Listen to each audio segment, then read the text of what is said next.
Good day, folks. I am joined by Eric of the Arcane Bindery.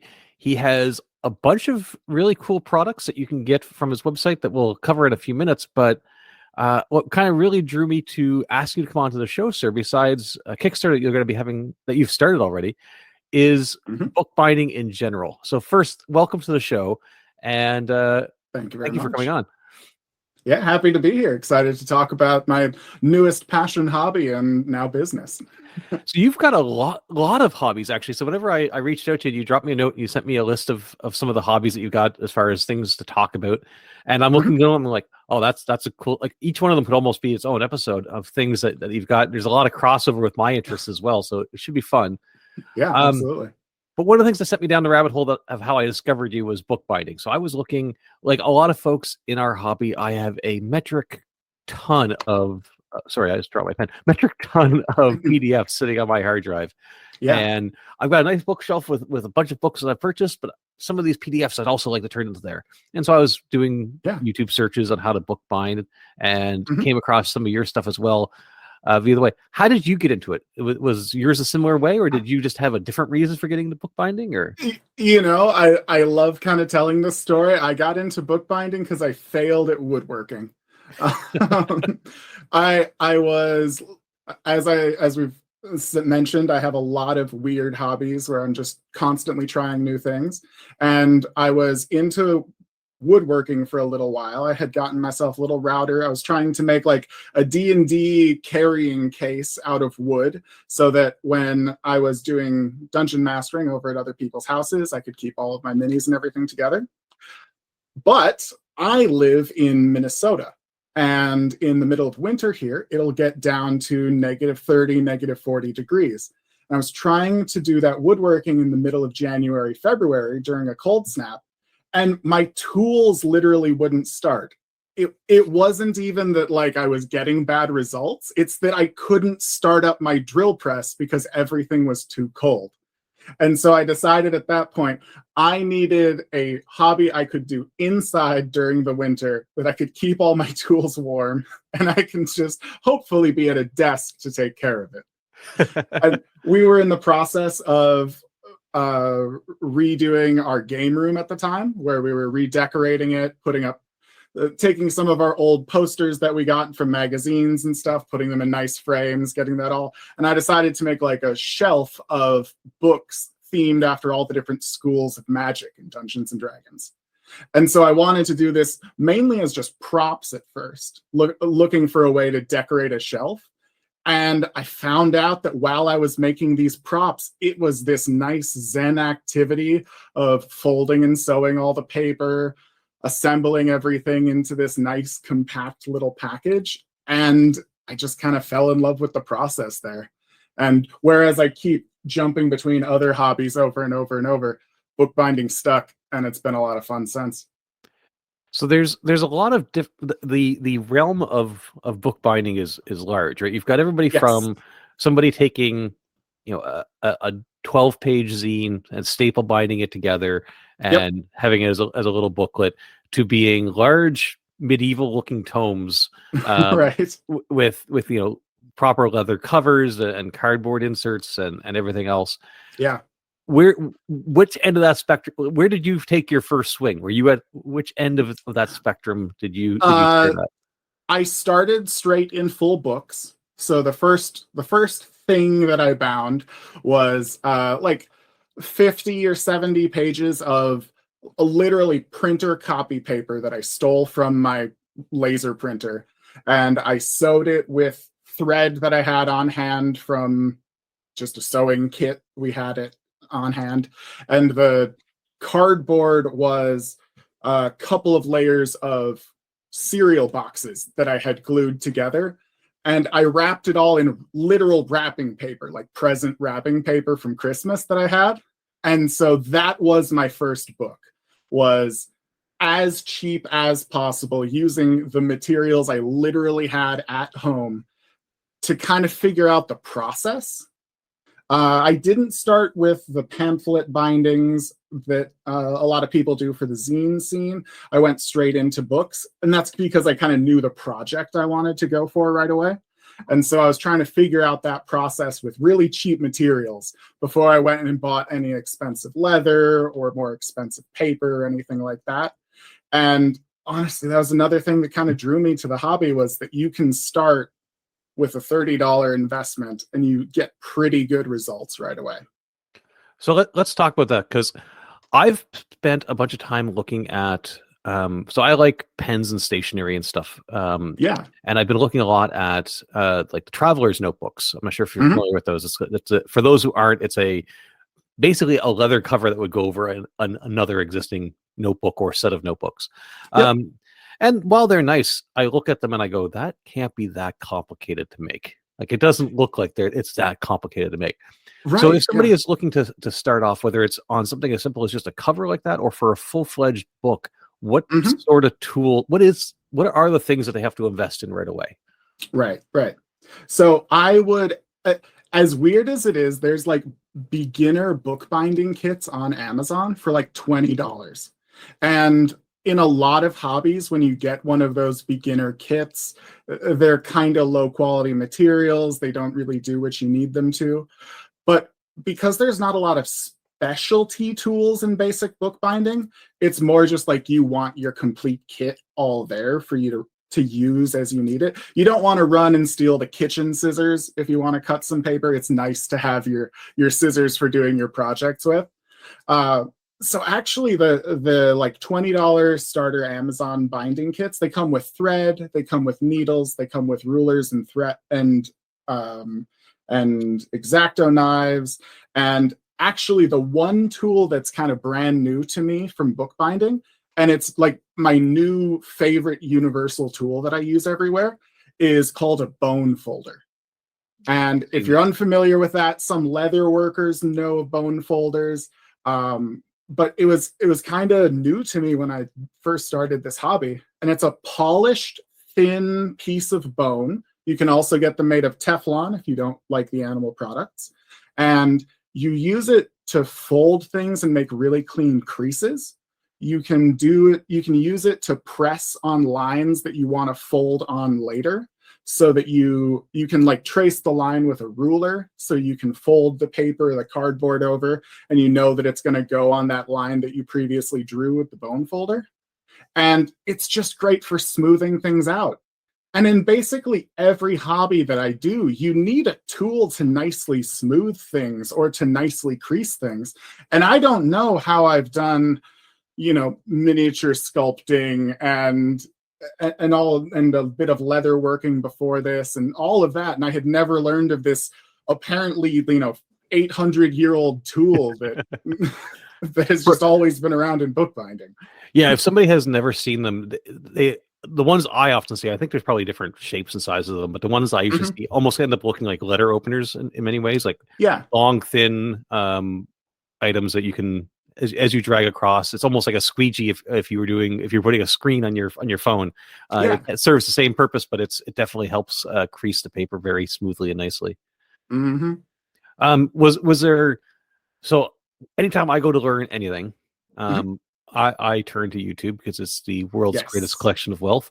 Is there any tutorials that you decide to run to, or that you return to as you're going through different things? Yeah, bookbinding's a little bit weird in that it is an older hobby.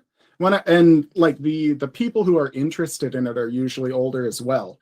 So there's a lot of apprentice and master sort of learning from someone who's been in the industry for 30 years for it.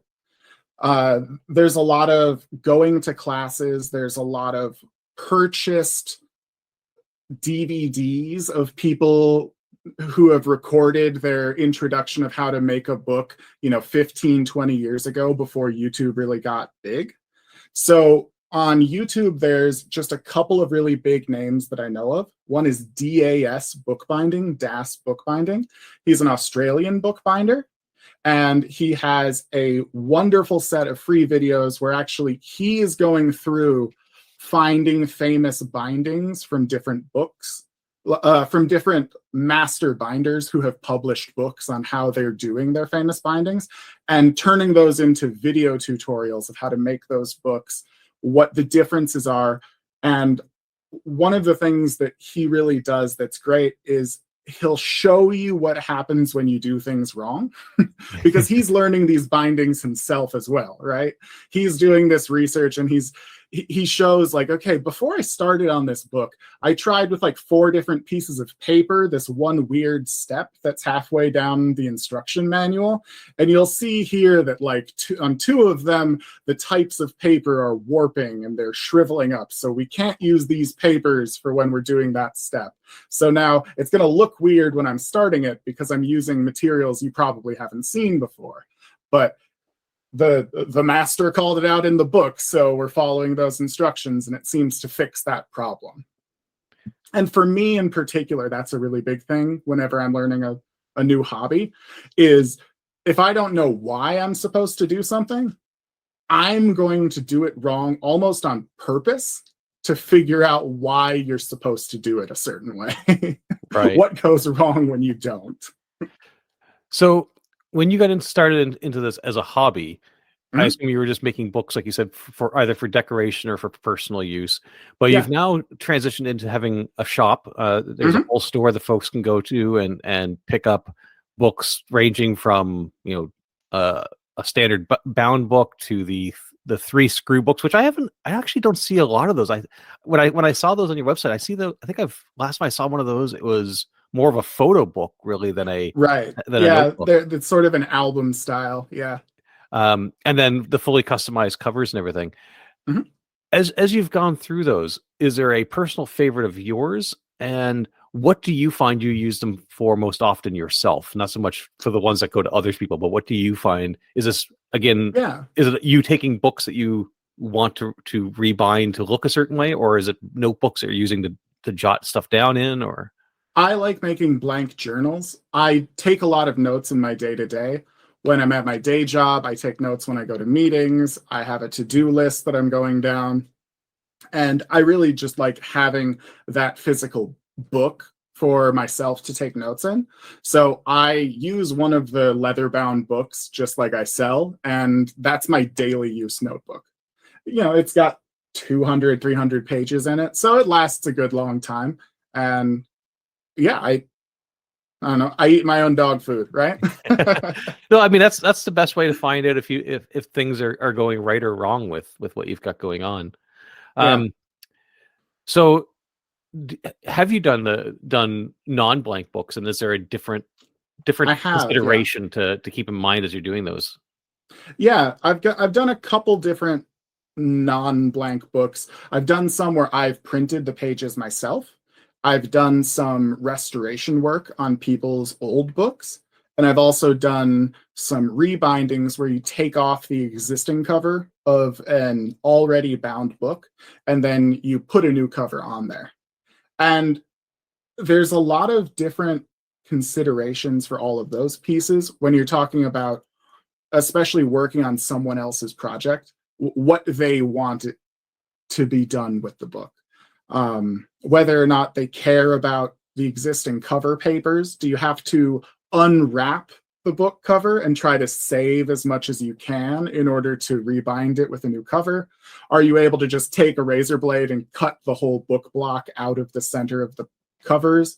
Or, what do you need to save, really, is the question whenever you're doing any of that. When you're doing a fresh binding off of papers that you've printed yourself, though, it's almost as easy as doing a blank journal because you've got loose leaf paper. You still sew all the holes through it the same way that you would with a blank notebook. And you just have to be a little bit more careful that the papers all end up in order. And so for you now, whenever you buy a book that you didn't buy, or sorry, that you didn't bind yourself, so a book Yeah. comes from the store, do you find yourself being super critical about, because I know there's a lot of folks that get really into the weeds, especially in the RPG hobby, about print on Yeah. demand books that are just glued on the back versus Yep. offsets or stitched books. Right. So like, do you get like a regular print on demand book and go, oh, I got to redo this now?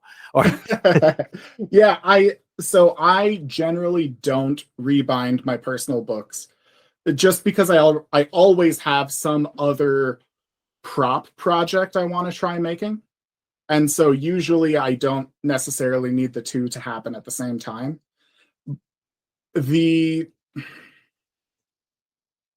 When a book is poorly bound, I talk about it maybe more. I try not to be like snobby about it, but for example, if you've played Shadowrun, the 5th edition Shadowrun books in particular have an issue where there's 500 pages of rules in the middle of this book, and they just glued it to the cardboard covers, and there's no fabric reinforcing or anything to keep it in place and to keep it from stretching and starting to tear the paper. And so even if you go to like Gen Con and they'll have like their display case of all of the editions of Shadowrun from the past, if you see that 5th edition book, you can see that the text, the actual block of all the papers is diagonal, because over time it has pulled itself out of the cover and it's sitting diagonal. They fixed that for 6th edition. So I'm poking fun at something that's in the past now, but yeah, like you can see that and you can kind of chuckle about it. And honestly, it doesn't cause enough strife to take the effort to rebind the book for me, and we can all have a chuckle about it, so it's not a problem, right? But you do notice it now. All right, so I'll rewind us a few minutes. And I go from there. So what I had just asked was, how long does it typically take for you to jump into a project of, like, say, a blank book that you're going to make for yourself? And right. Yeah. What's the process and timeline of that like? So the construction of a cover, cutting out the cardboard, attaching the leather, and putting it onto the paper sewn text block itself, that takes about an hour, maybe an hour and a half, depending on how slow the glue is that you're getting to dry, all that kind of stuff. The text block itself, that's what's the meat of the book, the pages sewn into a big chunk, and that's called the text block. Making that, if you're starting from loose leaf paper for a journal like I do, and folding it and sewing it, that itself will take about an hour as well. If you want, you can just buy those pre-made. There are bookbinding websites, and you can just buy journal inserts. So if what you're interested in doing is making the covers, you can kind of skip that step, buy the guts of the book, and wrap it up yourself. And then the decoration part will take as long as you're willing to give it. Right.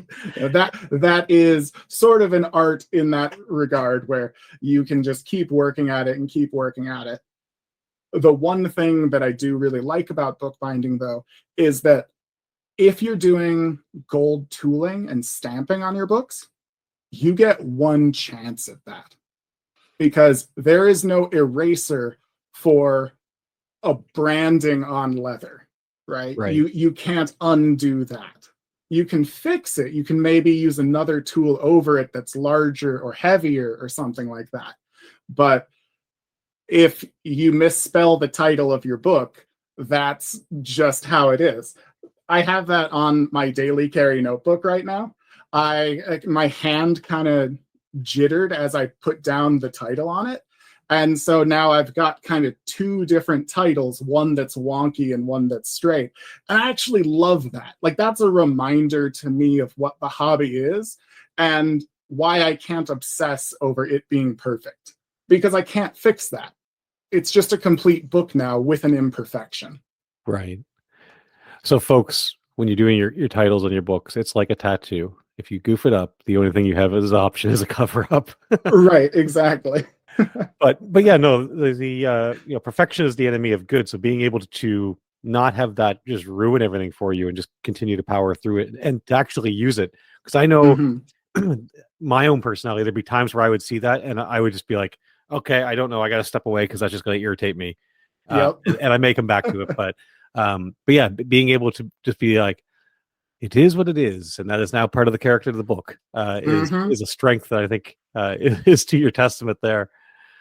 And Um, you get to notice that also when you're looking at the older books. Like if you go find a book that's 100 years old, once you've made that mistake, I can go look at these like crazy hand-bound books that are made in leather that are on display at churches and museums, and I'm like, oh, I can see that they messed up over here. That's a double stamp. yeah, it's interesting. I was watching. I can't remember what YouTube channel it was now. I want to say it was. I want to say it was like an Adam Savage type story or something where he went Sure. to uh, a museum, and they were Mhm. showing him some of the first science books ever written. Um, Oh, yeah. and it was really interesting on how they were put together, both from like the the way that the printing inside the book was, but just how they were bound and how long they've lasted in pristine condition Right. um, through all these years. So it was very neat. So you've got a way through bookbinding that you're able to make something that will last, probably outlast either you or I, um, Yep. and stay around. How do you view digital books now that you've kind of had your hand in the world of creating them physically, and does it change your perspective on that at all? I view digital books and physical books as almost different things. Obviously, they're different mediums. One is physical and one is digital. Right. But uh, when I think of a PDF, what makes a good book when you're talking about a PDF is not the same thing that makes a good book when you're talking about a physical book.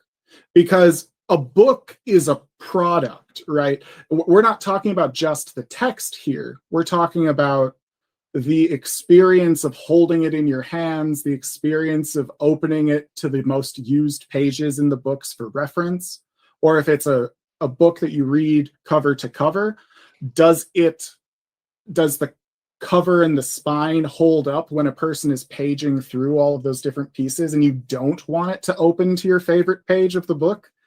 You want it to nicely read on all of its pages. And when you're talking about PDFs, what I think makes a good experience of an ebook is not just the text of the PDF, but it's things like, does the text hyperlink from keywords to relevant other sections? Does it have good searchability? Does it have, does your PDF or your reader program scroll quickly so that you can quick flip to page 300 of your PDF? And oftentimes, what I'm finding when I'm using digital products is that one of those has been skipped, that maybe you can jump chapter to chapter, but you can't just jump to a specific page. Or maybe you can search for terms, but they've removed the index now because you can search for terms. So if you search for like attack action, suddenly you've got 800 results, and there's no easy way for you to find the actual definition of what an attack is. Right. And it's all about binding the medium that you're using to what the user experience should be. Right. Whereas with the physical book, you want that tactile experience. I've often said that Mhm. I've got books on my shelf that, regardless of their content, just looking at the book itself is a beautiful thing. The cover is awesome, the paper Absolutely. feels great. um, Yep. and then the best PDFs are the ones that get out of your way and allow you to get to the information as quickly as possible, and find things. Exactly. So yeah, it's definitely playing with the mediums between them. Attention, all brave adventurers. Are you tired of lugging around a shaggy dice bag that makes you roll a critical failure on your charisma checks? Well, fret not, because Manscaped.com is here to help. With their Performance Package 4.0, you will have everything you need to make your dice bag one of the cleanest at the table. The Lawnmower 4.0 trimmer is waterproof and equipped with ceramic blades, giving a +1 to safety. There is even a handy-dandy LED flashlight for those late-night dungeon crawls. There's also the Crop Preserver deodorant, which will keep your dice bag smelling fresh and ready for adventure. So why settle for a dice bag that is anything less than top-notch? Head over to manscaped.com and use the promo code REDCAP for 20% off and free shipping. Display your D20s and tidy up your dice bag with Manscaped. Just remember to use the promo code REDCAP and you'll get 20% off and free shipping. a lot of what you just kind of described kind of leads to another hobby of yours that I'm interested in talking about, and that you mentioned that you're a programmer and that you do some game programming. I am. Yep. You're just coming off of a game jam. For those who Yes. aren't familiar with a game jam, my only experience with them is from I'm not sure if you're familiar with this particular game jam called the Ludum Dare. It takes place a couple of times a year. It takes place over a weekend, but a game jam, for those who aren't aware, is a set period of time, whether it be a weekend or a week or a month, whatever the period of time that is set. And an individual or a team of individuals come together and try to create a video game in that short period of time. And sometimes they're themed, where everybody's working off the same theme. Other times it's free for all, and there's different rules and criteria around it. But can you tell me a bit about the game jam that you just came from, and how did that go? Yeah, absolutely. So this one was the Global Game Jam. It's the largest game jam that's hosted in the world because it targets an international audience. It targets trying to make as many local small meetup places for you to go and do these game jams as possible. One thing about like the Ludum Dare is that it is held online only. And so that can make it very difficult to find teams if you want to do the team version of it. Right. It can make it difficult to sort of organize and feel that sense of community. In the case of the Global Game Jam, one of its big things is that it focuses on sponsoring game jam sites that are physical locations for you to go to, meet other people who are into doing game development, form up teams, and sort of get your feet wet in the community rather than just doing it as a purely technical exercise. Right. And this one, we were all given a theme as to what the games were supposed to be about. The theme this time was roots, and it's a very generic word. It's supposed to allow you to play with the theme for as much as you want. We've had games at our location that were talking about the roots of your family, the roots of your hair. There was a game that was made where you were playing a louse, like literally the bug, and you were running around the roots of someone's hair. Ew. And yep. For those who can't see on camera or have not seen me before, I don't really have that issue, but that's part of the reason. Yeah.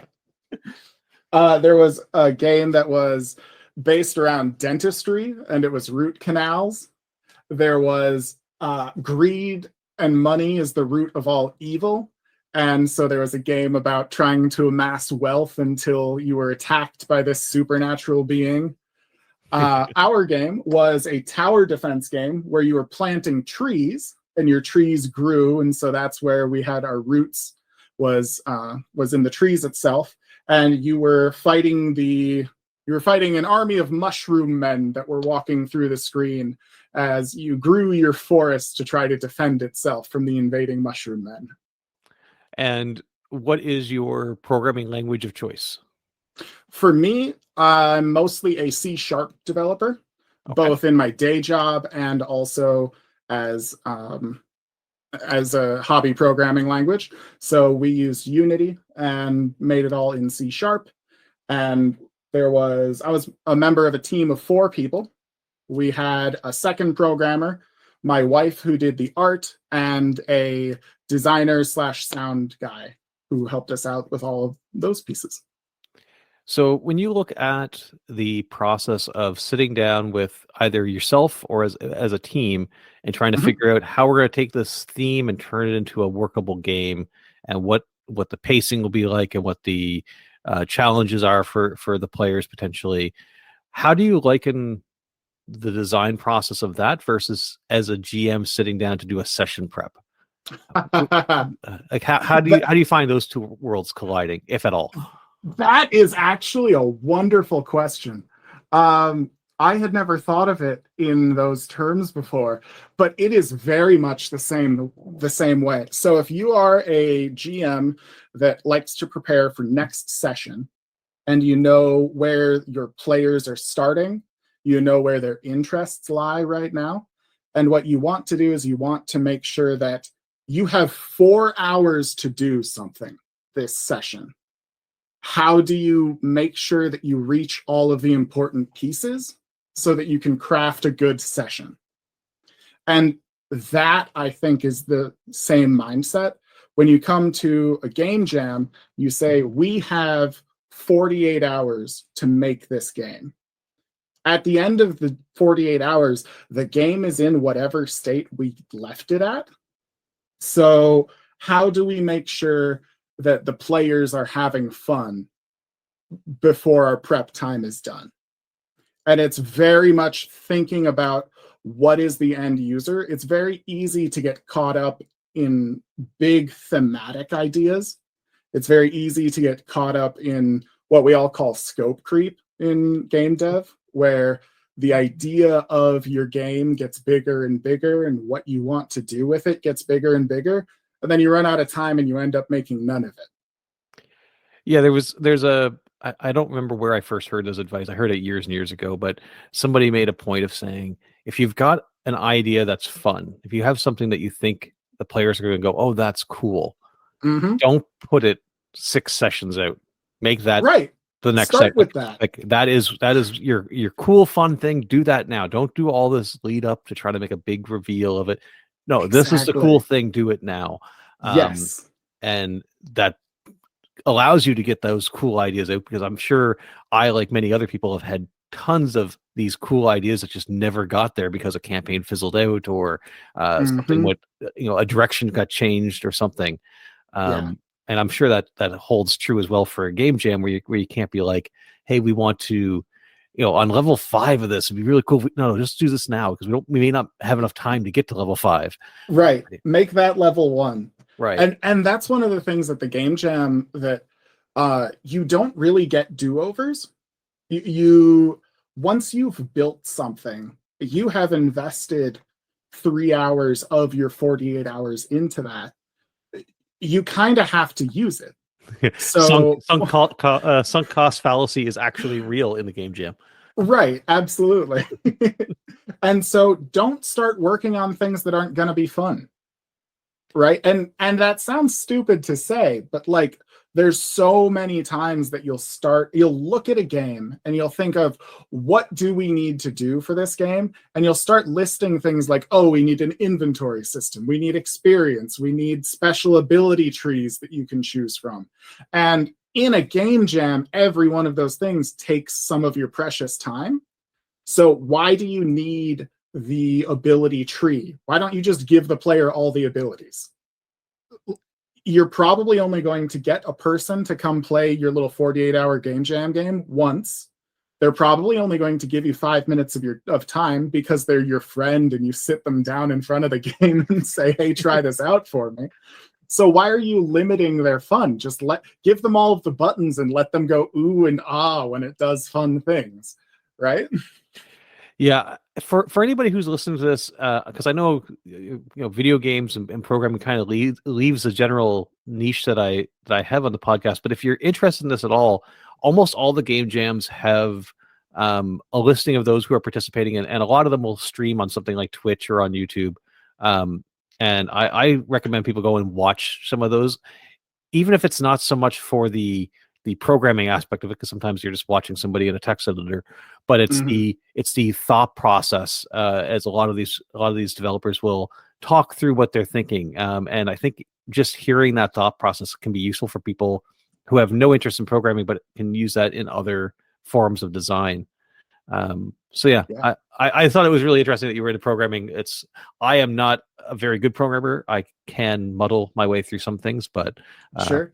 It's another one of our crossovers. Themselves down. Everyone likes to talk themselves down in that regard. People who come into game jams and only do their one little 48-hour game and then don't come back to it. When they'll talk to you, they say, oh no, I don't really make games. I just have made a game every year for the last 5 years. And you say, well...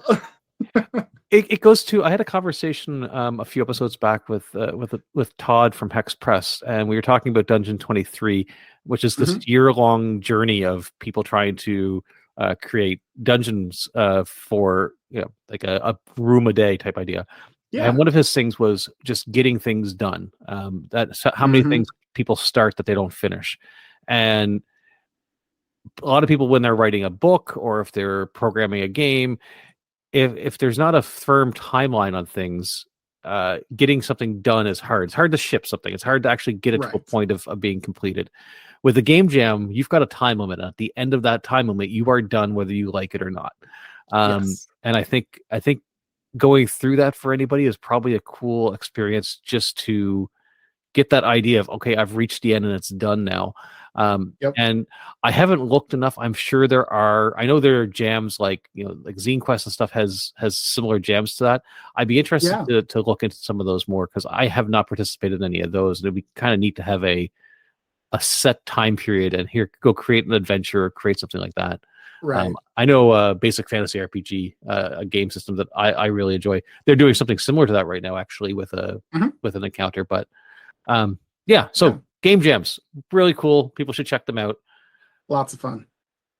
That's not the only thing you've programmed, though, because there's one that kind of leads us back to the audience that's probably listening to here. Is you've got a website called Drop In Dungeon, yes, where folks can go in there, and much like a much more advanced version in many ways of like the Don John typical, here, click a button and give me a random dungeon. Yours, you go in, you click a button, you get a random dungeon, but it's all fleshed out with descriptions of the rooms, of the encounters. You have a proper little map at the bottom. Can you tell me a bit about what that is and how that came about? What caused you to do that? I've been inspired by things like Don John. Also, there's another dungeon generator made by a person called Whatabout, and that's the one-page dungeon generator. The one-page dungeon generator absolutely blew me away when I found out about it. It makes dungeons that are 5 to 6 rooms, something like that, and it throws a lot of descriptive icons on the map. And it will give you like 1-sentence descriptions of some of the rooms. And one thing that really, really spoke to me was that when it says something like, this is the chapel of the god Gargaxian or something, then the main room of the map will look like a traditional chapel room. And it will be long, and it will be high ceilinged, and it will be a chapel-like structure. And then it's got all of these sort of natural rooms coming off to the side of it. And Whatabout did some blog posts about what went into the thinking behind the map generation of that. And the thinking there was, when you do things that are purely random, they feel purely random. And what people really want out of a map generator is the feeling of it being handmade. And so what he did was he looked at how he manually makes dungeon maps and then built that into a process that the map generator could make. So whenever he makes a room on the right side of the chapel, he also wants to make a room on the left side, because as a person, when you've got the main central room, you want to make your map somewhat symmetrical. It's just something that we naturally do. So he has things in his map generator that's like, whenever you put a map on a new room on the right, 50% chance there's an identical room on the left, just to maintain symmetry. And so it gives these small pieces of feelings of handmade. And since he already had that for map generation, I wanted to do something similar for the story behind a dungeon.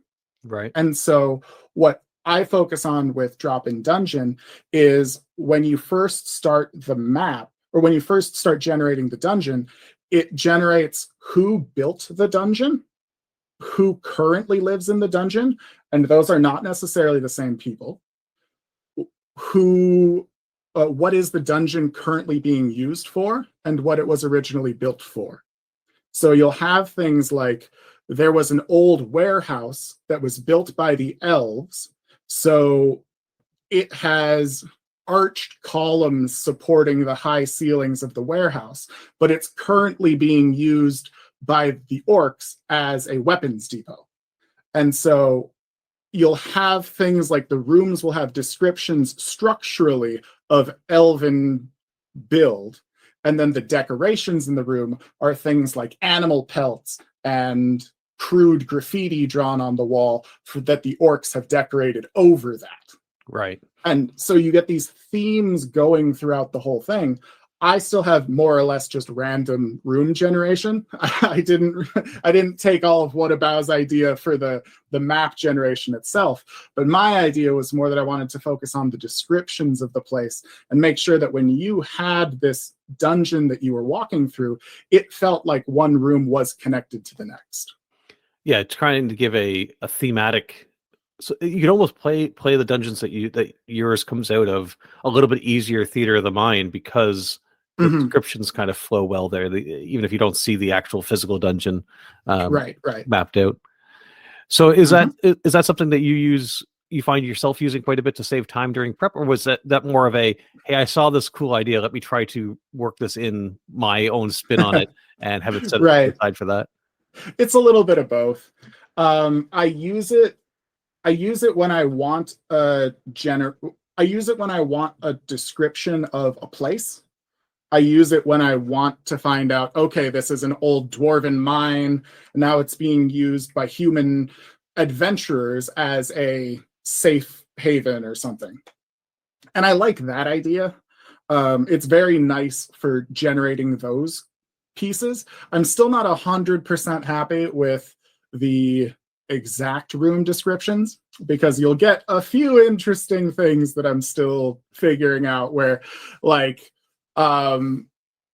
you'll get hidden compartments in the walls that are located on the floor or something like that, right? Where some of the descriptions don't 100% match up. So I find myself fixing it, but using it as a baseline. Right. So now I'm gonna be picked on by some longtime listeners on this, because as some people have said, they think the podcast has been taken over by an AI version of myself. But how if you were to kind of lump this in with a chat GTP type thing, right, where instead of you coming up with that whole description, you gave it a set of keywords that you would have normally used for a description, said, hey, this is the keywords for this room. Have you played around with that much at all? I have not played around with Chat GPT specifically. However, when I first started this project, I was very interested in AI generation, and I gave up on it. But what I did, like at the very start of pandemic, was I gathered all of the different pre-written adventure modules that I could. I broke them up into individual descriptions of rooms, and I fed that into a language learning model to begin learning the structure, not just of how to make a room, not just how to describe fantasy stuff, but specifically how do you describe a room in an RPG adventure module. And we got some very fun results on that. Like you approach a barn in a foggy marsh. You take a look at the barn door and you can see that it's made of barn.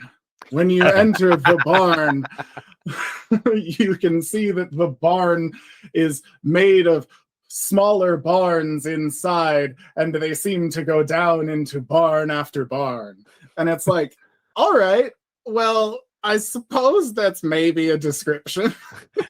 Did you find, were you using all of a particular edition of the game? Like, was this like all 5e material, or were you using it across different editions? And was there a clash between how, say, an older style version of the game would describe a dungeon versus the newer games?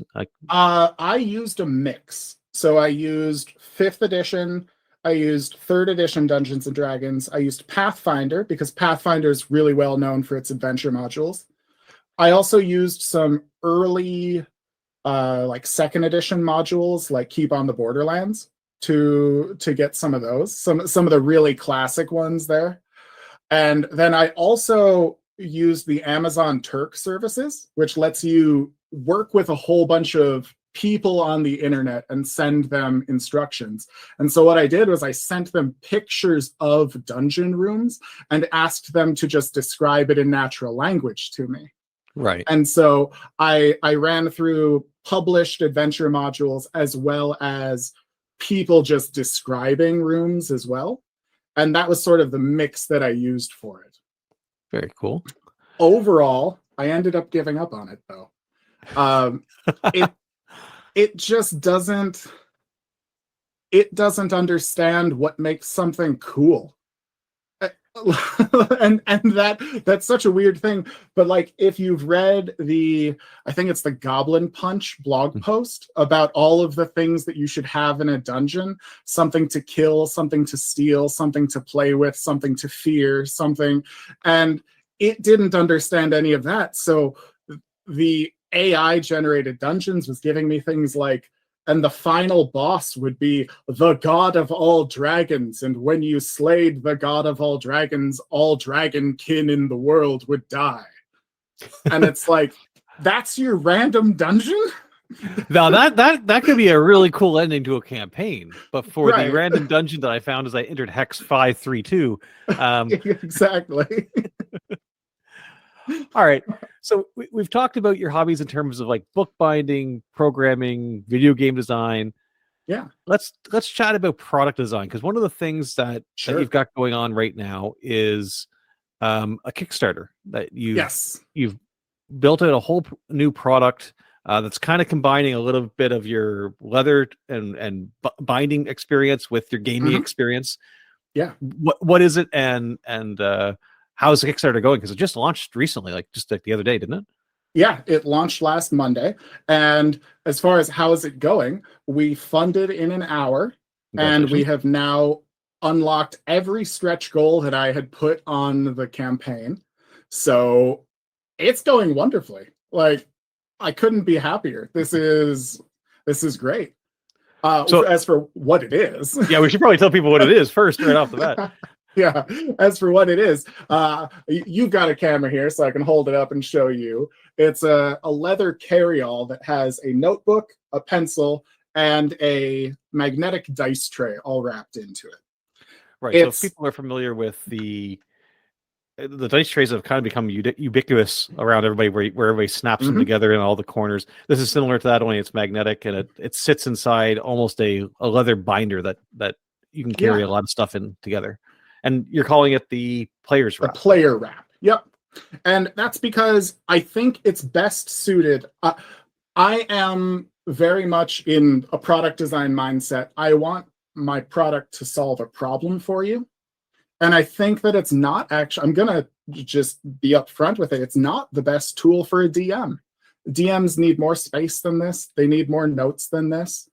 But it is a perfect wrap for a player. For the people at the table who want to bring their character to a game. It's got a pocket for your character sheet. It's got a pocket for spell cards, if you've got spell cards or quest cards for your character. It's got a place for you to roll your dice. It's got a notebook for you to keep notes about what your character's done, what loot you found, anything like that. And I found myself this last year when I was playing in a campaign at a friend's house, I was forgetting my character sheet, or I have two different Pathfinder 2 core rule books, and I would fold up the character sheet, put it into my book, and then grab the wrong book when I would go over there, and then my character sheet wouldn't be there. And I needed a solution to keep my notes and my character and my pencil together so that I wasn't going to lose them all when I went over there. And in some ways, I mean, marketing this as the player rep, there is always more players than there are GMs. You've increased your market availability by 5 times at least by making it for the players. So what was how many renditions through the design of this did you go through? Because you obviously had a problem case. You knew what your own problem case was for this and what you wanted to solve. So how did the design process of this go? This was, I want to say this is version 10, if you count the little iterations of like moving a pocket by 1/4 of an inch, right? It's more like version 5 if you're talking about big structural changes. The very first time I put the notebook right in the middle, and I was having the dice on one side and the notebook on the other. Really what it came down to was that I kept finding when I was building these wraps initially, I was wasting space at the table. And for this item, I have a pet peeve about wasting space at D&D tables. Even if we're playing on a big table, I don't like accessories that take up unnecessary space. I'll put it that way. So that's why I don't really love dice towers. That's why I don't like standalone dice trays, is that I find myself putting them off to the side, and then I just need to like push them around when I'm trying to look in my book or use them. And it's just something I don't like. I don't like having waste at the table. But this gives everything a space at the table. It sort of unfolds into a play mat for you. So you can put your character sheet right in the middle. You can put the book on top of that. You have a nice place to keep all of your dice. I find myself keeping the dice in the dice tray and still rolling on the play mat surface in the middle. Right. And you've got the place where you've got your notebook. You're able to open it up over your character sheet. So it's easy to reference, but it closes up nicely and gets out of the way for you to use your character sheet after that. And I find myself actually using less space at the table because I have this nice playmat that's sort of keeping everything contained and keeping everything together. It's only 20 inches wide. One of the things that I sort of measured out when I was making this was that if you want to play on a 4-foot by 4-foot folding card table, you can still have 6 people with these player wraps in it. And you still have 8 inches on every side between your player wraps. So you can put snacks, you can put your drinks, you can put all of the stuff that doesn't fit on your player mat itself, while you still have your space for your character and books. And you've got like 2 feet in the middle yet for your battle mat. So even on a small table, it helps everyone stay contained and have everything they need right at hand. And it's a leather construction. And was there a lot of thought process behind things like going magnets rather than like the traditional snaps that we see on all the, like I've got one sitting like right beside me here of the typical dice trays or what have you. Like was there a reason to go for magnets? I think that's probably a better idea just off the get-go, but yeah, it's the sort of thing that I had never seen before, and I hope it takes off because I think it's just better. But the snaps ended up being too bulky because I wanted to make it out of soft leather. If I wanted to make it out of soft leather, then whenever you'd unwrap it, if there were snaps on the back to keep it closed, if there were snaps on the dice tray itself, then that was making it when you wrapped it all up, there were big lumps on it where the snaps were sitting. And when you unrolled it, if there were snaps on the back side of the wrap, then there were lumps on the wrap and you couldn't use it as a writing surface because it was an uneven surface. And so the magnets were almost more out of necessity, was that I had to find thin enough magnets that they'd sort of disappear under the layers of leather and still be strong enough to fold up into a dice tray for you. In our modern gaming times, there's definitely a push and pull versus physical playing in person and playing all online. How was the reaction? Obviously it funded and it's doing really well, but was the reaction for a physical product where you expected it to be, or was it beyond what you expected? Like when you were sitting down to do this, given your background and just having spoken to you before, you're obviously, you have a procedure as you think through things. The market of a physical good versus a virtual one in the Dungeons & Dragons space. How did that thought process go for you? So there were 2 sides to this. One is I lucked out in that people are getting back together to play D&D in person now. And I noticed that with myself, I was backing Kickstarters over the last 2 years to get myself fancy new sets of dice for when I'd finally be able to play in person again. Right? Like I was spending the time when I couldn't play in person with my friends, looking forward to coming back to playing in person again. And with that, it ended up being, I think, sort of naturally good timing in that regard. where people are back in person and they're looking to up their game a little bit in that regard.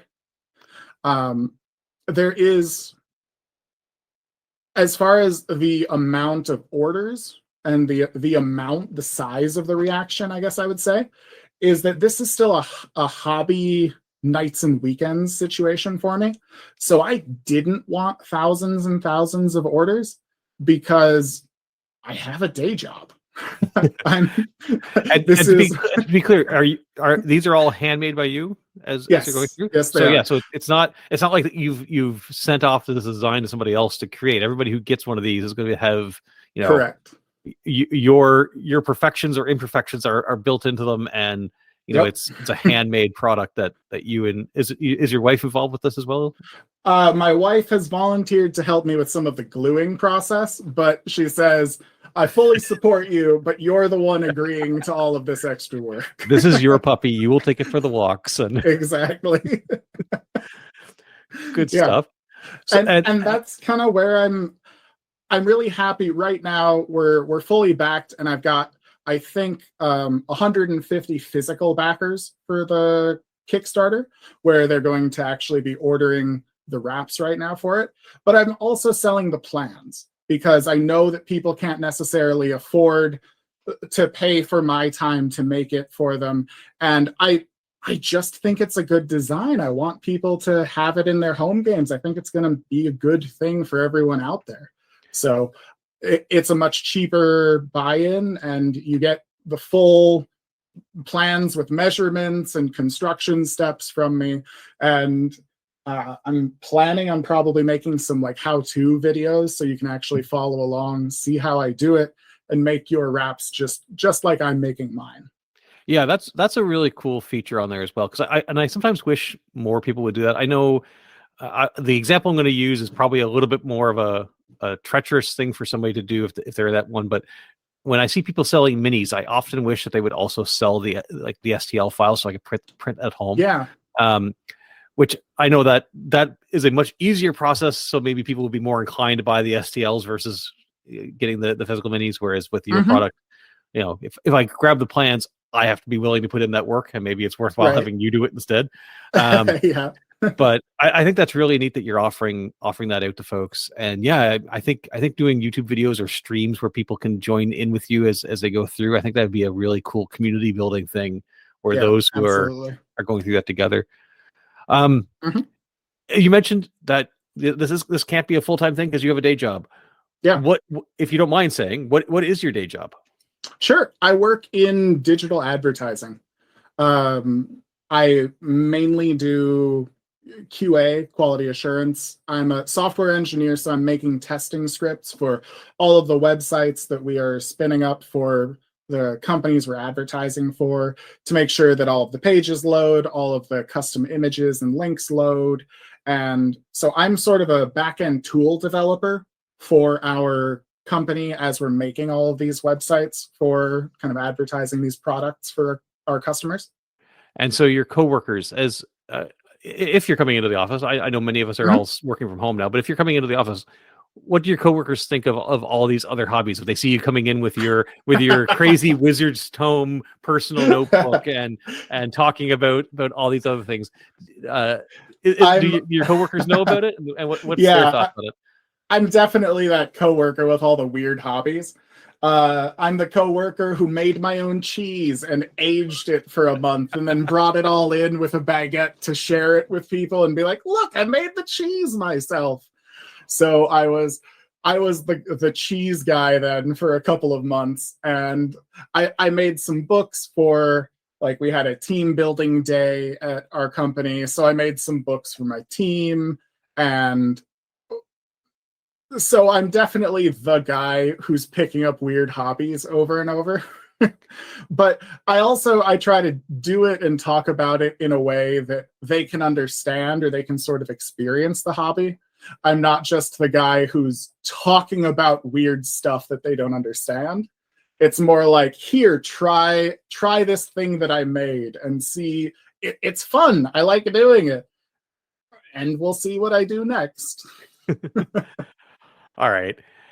in the world of RPGs, so Yeah. on your list of in our intro emails back and forth, you sent me a big list of games that you've mentioned that you've played, and Yeah. even during our conversation, you've mentioned a few.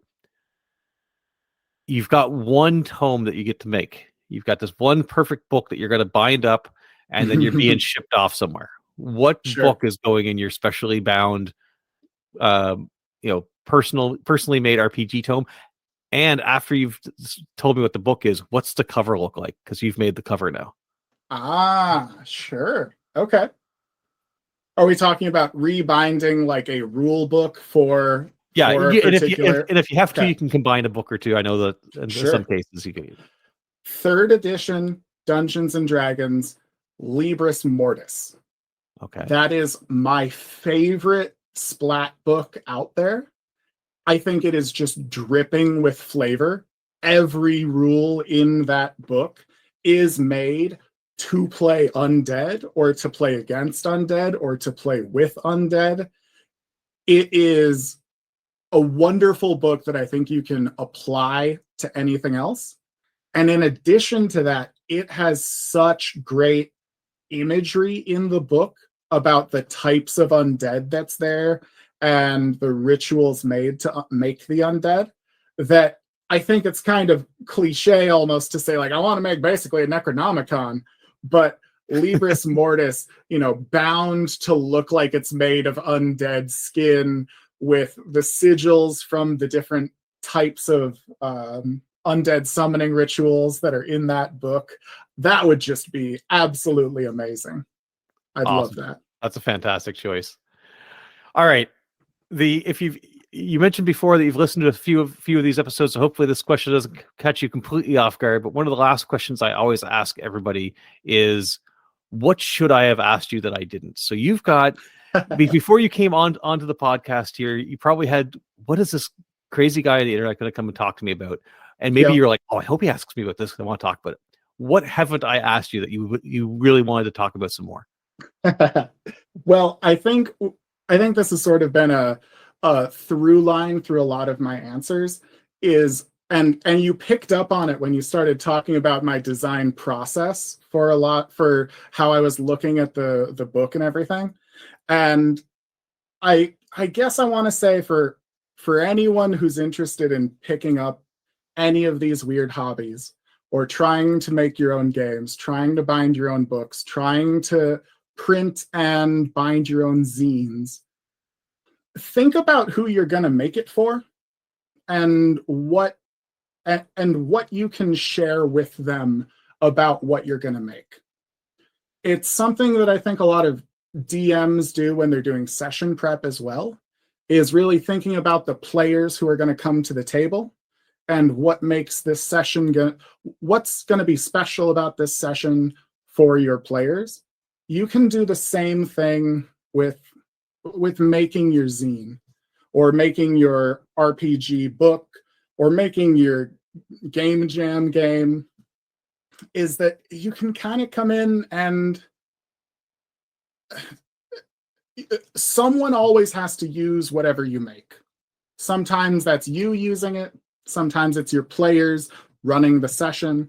Sometimes it's the customers who won't be able to afford buying a player wrap that I've made, so I want them to still be able to have that good experience as well.